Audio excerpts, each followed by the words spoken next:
Oberlin, Ohio has a rich history, although some stories are lesser known than others. This video is the first in a series which features individual stories and highlights race relations in the town, specifically regarding public education. This first video will focus on early teachers of color in the Oberlin City Schools, their experiences, reactions of the town, and impacts their working had on students.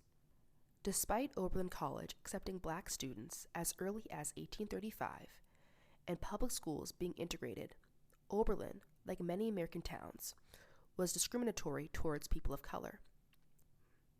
Many of the earliest black graduates became educators of famous black institutions of higher learning, but there were no black faculty members employed by Oberlin College until 1948. No black educators were hired in the public schools until over a century after the decision to accept black students. In addition, Jim Crow policies effectively segregated housing in the community, which carried over into what were then neighborhood schools. Betty Glenn Thomas, Adora Godette, and Eva May Crosby make up the early group of black women who were hired within the Oberlin City school system. These women began working in the schools in the 1940s, 1950s, and early 1960s. Their employment is worthy of note for their groundbreaking experiences, and because it was not until the 1960s and 70s that a larger wave of staff of color were hired in the schools. We begin our story with Betty Glenn.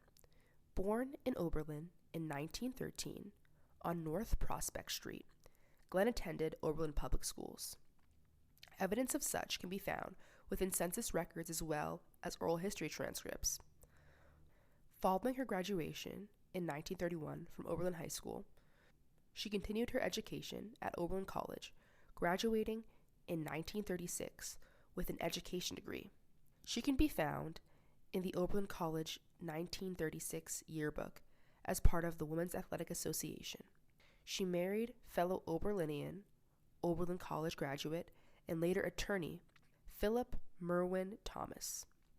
In 1940, Betty Glenn Thomas began working as a teacher until her retirement in 1975.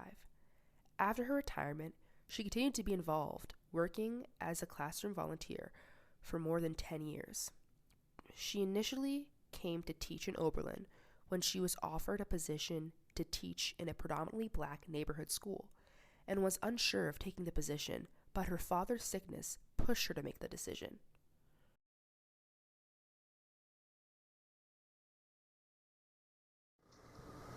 I think I came home mainly because my father wasn't very well, and I had a feeling he might like to have me home. While in Dayton, Betty shares, Because I enjoyed my teaching where I was. I was teaching in Dayton, and was teaching a third grade there of all black children, and living in a black neighborhood. And for me, this was I had made new friends, so it was reluctantly that I did come back to Oberlin to teach. despite her motive to go back to Oberlin to be near her ill father, she was not completely in favor of how her teaching position would operate. Several black people in Oberlin had gone to the superintendent and said they wanted a black teacher. There were none? No. I guess the school board wasn't sure whether Oberlin was ready for this or not. And I was hired where the others saying that if whatever wanted to come down there came, but was not encouraged to have white children, even though they might live in the neighborhood. Was this made explicit to you? Yes, to me. By the superintendent? Yes. What was your feeling about that at the time? I told him I didn't like the idea, but then this is why I went home and talked it over with my father, and he said, well, that's a step. And I still think that he said that because he knew he might not be around very much longer. Mm-hmm. And that's why I accepted the job. I see. So you accepted it, but with misgivings Right. on the question of principle. As the first black teacher within the schools, her hiring sparked controversy. Although some community members were very happy about her hiring, Differing opinions of Betty Glenn Thomas's hiring can be found in newspaper articles and oral history transcripts. So for me, in 1958, although I wasn't really aware of race relations or me being Black or someone being white, it hadn't fully come to my conscious yet. But for some reason, I felt a sense of pride to see someone that looked like me or similar to me. And I knew that in the whole school, I didn't see any other teachers of color. So for me, it was a sense of pride. To be able to be in school and see someone of my color. And then you hear your parents or your grandparents talk briefly about, oh, this is Black. Back then we weren't identified as Black, we were identified as colored. So to hear them talk about a colored teacher, so it just gave you this sense of pride. And I wasn't quite sure where the pride was coming from, but I had it. It's good for our kids here at Eastwood because we have a minority population that looks to somebody who looks like them. And it doesn't have to be everybody, but it's nice to have a few more folks who look like you. And but Betty was the first and, again, a great example setter as a teacher and well embraced, I think, by the community. The Betty Thomas controversy was only symptomatic of what, as we now look back upon it, with our attitudes today and the accepted attitudes today concerning race relations and equality, racial equality, it's really shocking to realize that in Oberlin, of all places, as recently as the 40s, there should be a controversy over whether a Black teacher should teach white students. But that's not the only thing. There were no Black clerks in the stores. There were no Black tellers in the banks. A Black person could not get a job meeting the public in a business way in Oberlin, except for the few who ran their own businesses, the Pettifords, of course. Some oral history participants commented that while students, they had not realized Betty Glenn Thomas was Black, leading them to contemplate whether a darker-skinned teacher would have been hired or regarded the same by the administrators, students, and community members. Betty Glenn Thomas's hiring, regardless of her appearance, was a crucial step in other staff of color being hired at the Oberlin City Schools. But who were the individuals that followed in her footsteps? The two most traceable Black teachers that followed Betty Glenn Thomas were Adora Godette and Eva May Crosby. Adora Godette was born Lillian Adora Fields on February 18th, 1917. She was a lifetime resident of the Oberlin area and graduated from Oberlin High School in 1933. She married Roland Godette in August of 1949. She received her bachelor's degree from Kent State University and held a master's degree in special education, briefly teaching special education classes. In the Oberlin elementary schools, she began teaching first and second grade during her time at the Eastwood School beginning in 1958. She retired in 1978 and planned to have continued involvement in the schools as a substitute teacher. Taught in Oberlin approximately 20 years, not counting all the years that I substituted. A funny moment shared in this oral history recording. Oh, no, it says, Adora, what a year. Thank you for saving my life this spring when we needed a tutor. I think you're great. Kay. You don't know who Kay is? No. Maybe you tutored her son or something? Or her daughter? Oh, is that funny? Okay. Well, evidently I saved her life. Well. So I got this little thing in the mail, and it was from I told you, a child I tutored her. Right. She broke her leg, and I went to her house and tutored her, and she remembered that, and she said she'd never forget Mrs. Godette because of how I helped her when she had, and I'd forgotten all about that. I said, did I tutor Lisa? It said right, and then I remember going to her house all the time and teaching that girl. But I'd forgotten that, but she didn't, and that she's getting married now next month. And she sent me an invitation to her wedding, and that's nice. That's so nice. Yeah, that's nice. And then I've got a card from a boy who, and I was teaching first grade, he was in kindergarten, and he cried every day that his mother brought him to kindergarten. Every day. And it almost drove his kindergarten teacher wild. And then the next year I got him in school, and I worked with him, and I assured him, he said, oh, is my mommy going to be there when the bus comes? How do you know? Are you sure she's going to be home when the bus comes? You know, all that. And we finally got him straightened out, got some confidence. And when he graduated from high school, he sent me a note, and he said, Miss Godette, I could not have done it without you. And he said, I've got that in my room. I thought I got that out for you to see, but I didn't. But just, you know, things like that make it all worthwhile. Even if it's only 2 or 3 kids in your whole career that do that, makes you feel good. And I was pleased with Billy and with Lisa. They both said that. And then I had one boy who said, Miss Godette, you taught me all I knew. Well, how could I teach him all he knew when it was only 2nd grade? Yeah.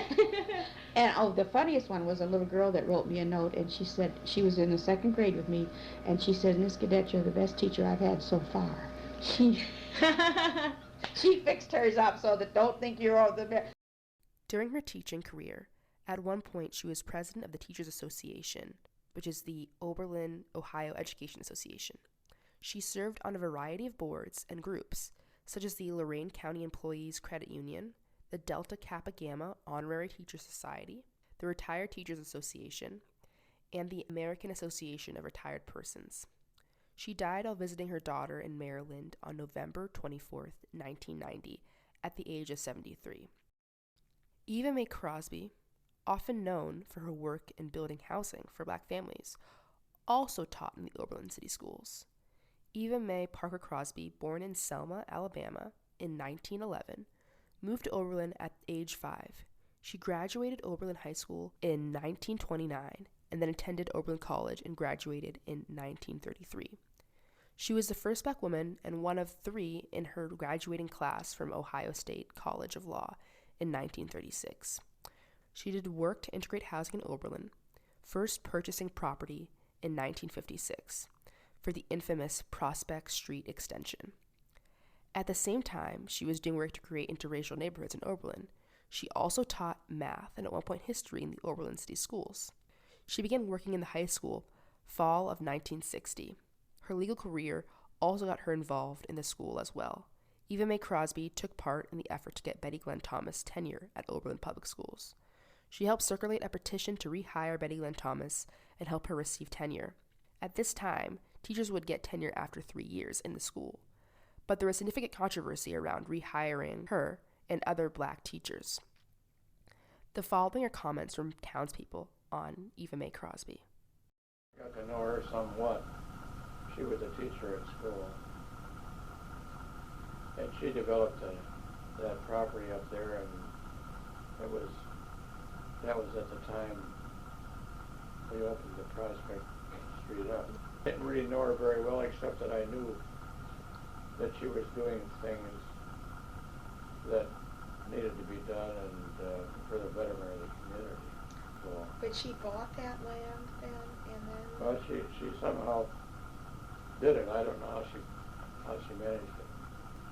She created probably a monster at the time, but it certainly has worked out beautifully. Yeah. Most observations shared about her are about her work in housing. They also highlight her character. I came to Oberlin to live in 1956, looking for living quarters on the west side of Cleveland was for minorities, was few places that you could rent, and I couldn't afford to own at that time. I had taken employment with National Advisory Committee for Aeronautics, located next to the Cleveland Hopkins Airport, and was married and needed a place to live. And an apartment complex owned by Eva May Crosby was the first that came available to me. And so I rented it and moved in, and that was in 1956. Even Adora Godette recalls Eva May Crosby. Maybe you could just tell me a little about the problem you had when you wanted to move into Down here? to this section. Oh, yes. When the street ended at the circle. They had a circle there, and it was like a cul-de-sac. Right. And there's people would turn around there and go out. Well, a lady who was an attorney bought land down here, and she decided that she was going to develop it. And so she had a group called the Oberlin Community Development Corporation, I think.